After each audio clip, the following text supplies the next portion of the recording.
आज 27 मार्च आहे आणि जानकी दादीचा स्मृती दिवस आहे। जानकी दादी मना हम ब्राह्मणों की जान। मेरा भी ये सौभाग्य रहा है कि दादी के अंग संग रहने का, भले थोड़े समय के लिए भले, लेकिन बहुत प्यार किया है दादी ने मुझे पर्सनली, बहुत प्यार किया, दुलार दिया। तो जैसे मधुबन में हम लोग जाते थे तो क्लासेस सुनते हैं, लेकिन जैसे हमारे अंदर संकल्प है, समझो कुछ ना कुछ प्रॉब्लम्स है मन में, और दादी जी उसको रिप्लाई दे रहे हैं क्लास में, ये तब होता है जब बीज रूप अवस्था होती है। हमारी अशरीरी अवस्था जब होती है, पॉइंट ऑफ लाइट स्थिति में होते हैं, तब हम जैसे कि थॉट रीडर होते हैं। आपके मन में क्या चल रहा है तो उसका उत्तर आपको ऑटोमेटिक मिलता जाता है। तो बहुत बार ये मुझे बहुत ऐसे अनुभव है। जैसे एक समय ऐसे हुआ कि मुझे लग रहा था दादी जी के साथ मुझे खाना खाना चाहिए, ऐसा बाबा मुझे एक चांस मिलना चाहिए, कुछ भी हो जाए दादी के साथ बैठ के मैं खाना खाऊं। लेकिन तुरंत एक सेकंड में जैसे संकल्प आया, मुझे दादी ने उत्तर दिया, दादी बाबा के सिवा किसके साथ खाना नहीं खाती है। तो मुझे वंडर लगा कि एक संकल्प आया मुझे कि भाई दादी के साथ मुझे खाना खाना चाहिए, ऐसा एक डायमंड चांस मिलना चाहिए। फिर इसलकरजी में दादी जी आई और वहाँ पर इसलकरजी सेंटर का उद्घाटन था, बहुत बढ़िया। तो जैसे अभी हमारी भंडारी है, भंडारी का जो शेप है वो कैसे है, मकान जैसा है ना, मकान जैसा है ना, बाबा का जो कलेक्शन बॉक्स है। तो इस तरह से दो मुझे मिले थे भंडारी, और मैंने देखा कि वो बॉक्स एक बड़ा था एक छोटा था। तो बड़ा लेकर के मैं गई, ताज वगैरह पहना था, हार वगैरह, और मैं लोटस हाउस बोल रहा हूँ, कैसे इसका निर्माण हुआ, कितने भाई बहनों ने इसमें यज्ञ में सेवाएं दी, और कैसे हमारे भ्राता जगदीश भाई साहब का ये संकल्प था, इस संकल्प में बहुत बड़ा सेंटर होना चाहिए। तो उस संकल्प को सिद्धि मिल गई और बहुत बड़ा सेंटर अभी बना हुआ है। तो जैसे कि वो मैं बातें बोल रही थी तो दादी भी बहुत एंजॉय कर रही थी। और फिर बाद में मैं छोटा सा वो बाबा का मकान था, छोटा वाला सिंबल, वो लेकर के गई। दादी ने पूछा ये क्या है, ये छोटा क्या है? तो मैंने कहा दादी ये ना तासगांव सेंटर बन रहा है, तासगांव में अपना सेंटर बन रहा है, आप इसका नामकरण कीजिए, नाम रखिए। तो दादी ने बोला इसलकरजी का लोटस हाउस है, तो तासगांव का लाइट हाउस है। तो देखो जैसे ऐसे लगा कि दादी जी तासगांव में आई है, मकान भवन का निर्माण हो रहा था, तब दादी ने कहा कि भवन भी अच्छा है और आपकी भावना भी अच्छी है, भवन भी अच्छा है और आपकी भावना भी अच्छी है, दृष्टि भी अच्छी है और दृष्टिकोण भी अच्छा है, तो दोनों भी सुंदर होना चाहिए। तो बाद में दादी ने इतना बड़ा पेढ़ा लेकर के मुझे खिलाया और हाथ में हाथ दे करके डांस भी किया दादी ने ऐसे ही। तो वो संकल्प, वो जो प्रसंग है मेरे लाइफ में, और कुछ ना कुछ एक्टिविटी करने का, ड्रामा कहो, डांस कहो, दादियों को रिझाना, ऐसे हंसाना, ये सेवाएं करती रहती थी। और इसी कारण दादी के पास आई मैं। और जब पुणे में दादी जी आई जगदम्बा भवन, मैं जगदम्बा भवन बोल रहा हूँ, ये भी ड्रामा किया, ये प्ले किया, छोटा 5 मिनट का ही था, वो भी दादी जी ने एंजॉय किया। तो मुझे फॉरेन जाना था, मैं इंडिया में नहीं लेकिन फॉरेन की सेवा करना चाहती थी। तो दादी ने कहा कि क्यों नहीं, आप भले जाओ। 2013 में नाइजीरिया में गई, 4 मास के लिए सेवाएं दी वहाँ पर। तो दादी जी हमेशा कहते थे कि अपनी जैसी 5 उंगलियां हमेशा याद रखते हो या इनके द्वारा सेवा करते हो, तो हमारी 5 उंगलियां हमेशा याद रखना है। पहली बात है सत्यता। जैसे आज बाबा ने बोला कि कुछ भी मुझसे छुपाना नहीं है। हाँ, कुछ किया है ना, चोरी किए, बाबा को आके बताओ, बाबा मेरे को ये अच्छा लगा ना, मैंने चोरी की, बोल दो बाबा को। करना तो नहीं चाहिए, इतनी कंट्रोलिंग पावर भी हमारे अंदर होनी चाहिए। तो ये सत्यता, हम बोलते हैं ना, कोई झूठ बोलता है तो मुझे बहुत गुस्सा आता है, ठीक है उसने झूठ बोला, लेकिन आपको गुस्सा आया वो भी झूठ ही है ना। तो आपने गुस्सा क्यों किया? तो दादी जी कहते थे सत्यता चाहिए। दूसरा है पवित्रता, रोम रोम में हमारी पवित्रता। मेरा तो एक शिव बाबा दूसरा न कोई, ये है पवित्रता। और पवित्रता जितनी हम बढ़ाते जाएंगे उतनी हमारी सारी बीमारियां दूर होती जाएगी।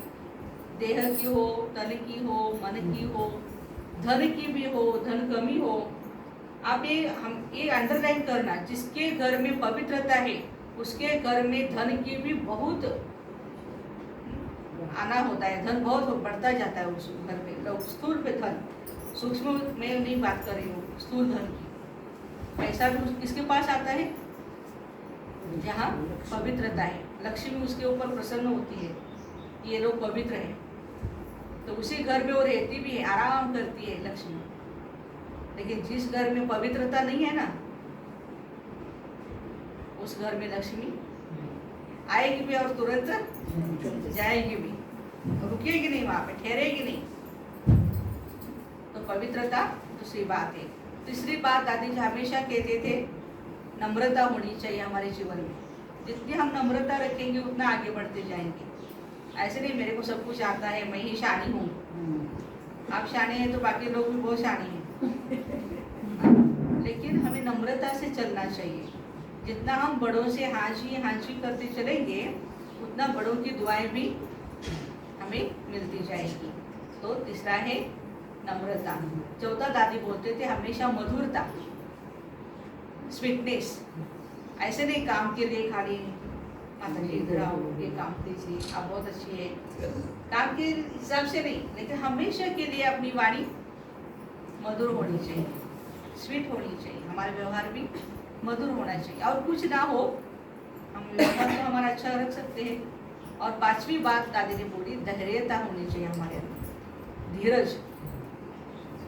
साईं बाबा ने बोला ना, क्या चाहिए जीवन में? श्रद्धा और सबूरी। सबूरी माना ही धीरज चाहिए हमें। जो भी ऐसे नहीं फटाफट मुझे मिलना चाहिए, अभी अभी होना चाहिए, अभी अभी होना चाहिए। ये जिसको ये जल्दबाजी की आदत है ना, अभी अभी अभी अभी अभी अभी, वो जल्दबाजी वाले जो है ना, हार्ट अटैक उनको जल्दी आ जाता है। धीरज से काम करना। ऐसा नहीं धीरज माना एक आधे घंटे का काम 4 घंटा करते रहो। मैं धीरज से कर, मैं शांति से कर रही हूँ, ऐसा नहीं। जिसके पास शांति की शक्ति है उसमें कंसंट्रेशन पावर बहुत होती है, और वो 10 मिनट का काम 2 मिनट में कर लेता है। 10 मिनट का काम 2 मिनट। क्यों? शांत बुद्धि है, एकाग्रता है, फट से काम हो जाएगा उसका। और अच्छा, ऐसे नहीं टूटा फूटा सब कुछ कैसे भी करके किया नहीं। तो दादी जी, भले दादी जी की शादी हुई थी, हमने सुना है दादी जी मुँह से ही अपने बोलते कि जब उनके पति भी बड़ा सिर वाली है, बड़ा सिर वाली है, इसको अक्ल ही नहीं है क्या? भाई लोगों को तो बहुत अहंकार, पुरुष प्रधान संस्कृति है हमारी। हाँ, तो बहुत दादी को मारता भी था। लेकिन दादी इतनी वैरागी थी ना, जैसे फॉरेन के लिए बोला। अभी तीसरी पढ़ी है दादी, देखो। हमें भी कोई हमारी बड़ी दीदी जब पूछती है ना, इस गांव में जाना है, इस शहर में जाके आपको सेवा करनी है, हम पहले बोलेंगे कहाँ जाने का है, एड्रेस दीजिए, किस गाड़ी से जाना है, कहाँ जाना है, हमें लेने के लिए कौन आ रहा है, रिसीव करने के लिए हमें कौन आ रहा है, उसका नंबर दीजिए। ये सारी बातें पूछते रहते हैं। लेकिन दादी को बोला बाबा ने, आपको लंदन जाके सेवा करनी है। हाँ जी बाबा, जी बाबा। जैसे गए, क्या था वहाँ पर, देखो कोई ना जान पहचान वाला था, कुछ नहीं। लेकिन धीरे धीरे धीरे करते सेवा बढ़ती गई। तो पुणे में भी दादी बहुत टाइम से रुके थे, बहुत सेवाएं की है दादी जी ने। पुणे मेरा सोसाइटी, तो दादी जी ऐसे लगता है हमारी दादी है। दादी के हम सभी बच्चे दादी की पालना से पल रहे हैं। तो पुणे की भी बहुत सारे अनुभव हैं। पुणे वाले बताते हैं कि कैसे दादी आते थे, अकेली थी दादी उस समय, और एक छोटी बहन भी थी, और बस दोनों का भोजन कितना थोड़ा तो बनता था। लेकिन एक भाई आते थे, एक दिन आए थोड़ा प्रसाद किया, प्रसाद समझ करके उनको दिया, तो उन्होंने तो बहुत अच्छा बना, और है आपके पास? हाँ है, लेके आओ, पूरा का पूरा खा लिए। 2 दिन दादी ऐसे ही, 2 दिन आता रहा, 2 दिन ऐसे ही वो भाई खाता रहा।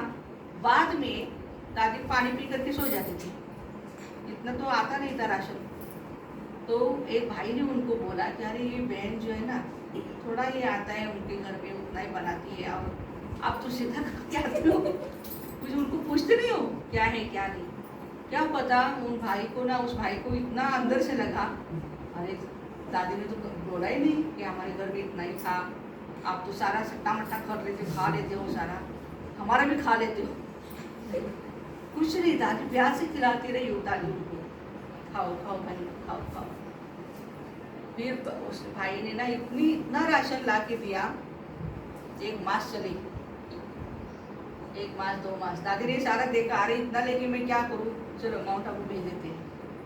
तो दिलो दिमाग में एक ही, बाबा मधुबन और मुरली, सखी रे मैंने पायो रे 3 रतन, एक बाबा, एक मुरली, एक मधुबन। तो इस तरह से दादी एक बल एक भरोसा। ऐसा नहीं संकल्प किया मुझे अंग्रेजी तो आती नहीं है, इंग्लिश तो आती नहीं, मैं क्या वहाँ जाके सेवा करूँ। वाइब्रेशन से सेवा की दादी ने। दादी को देखते ही वहाँ के लोगों को ऐसे लगता था बस शांति की जरूरत है, ये सारे के सारे प्रश्नों का जवाब मिल जाता था दादी को देखते ही। ये कैसे होता था? दादी को बहुत खांसी भी आती थी, जैसे अस्थमा था ना दादी को, मुझे याद है मैं मुरमुरा लेके जाती थी, दादी बहुत चाव से खाती थी, बहुत अच्छी बहुत अच्छी। बहुत मुझे खुशी होती थी कि दादी हम लेके जावे और दादी मुंह में डाले, खा ले में अच्छा लगता है ना जब। तो कितनी ना बातें सुनाए दादी जी के लिए। दादी जी गए नहीं, देखो 104 104 साल की उम्र में कितना तंदुरुस्त रहना। अस्थमा था फिर भी रात रात दादी खांसती रहती थी। ऐसे भी होता था, कई बहनें बोलती थी कब मरती पता नहीं, तंग आ जाते थे ना, घर में कोई खांसने वाला हो, बार बार बार बार खांसता हो तो क्या होता है, तंग आते ना। लेकिन देखा कि दादी की वो बीमारी भी चली गई बाद में, तो प्रकृति जीत थी दादी। एक प्रोग्राम हुआ, हमसा दीदी को पूछती थी what is next, what is next, अभी आगे क्या प्रोग्राम है, अभी आगे क्या प्रोग्राम, चलो मुझे लेके चलो। तो इस तरह से दादी जी को हम श्रद्धांजलि आज अर्पण करेंगे, दादी जी के जैसा ही बनेंगे बस। अभी फरिश्ता है दादी जी, हमें भी बाबा की देह के सारे रिश्ते तोड़, मेरे साथ रिश्ते जोड़ दो, यही है फरिश्ता अवस्था। ठीक है, ओम शांति। तो इस तरह से मीठी दादी को याद करते करते हम लोग भी दादी के 5 बातें 5 उंगलियां हम हमेशा साथ में रखेंगे। यही तो दादी जी को श्रद्धांजलि होगी ना।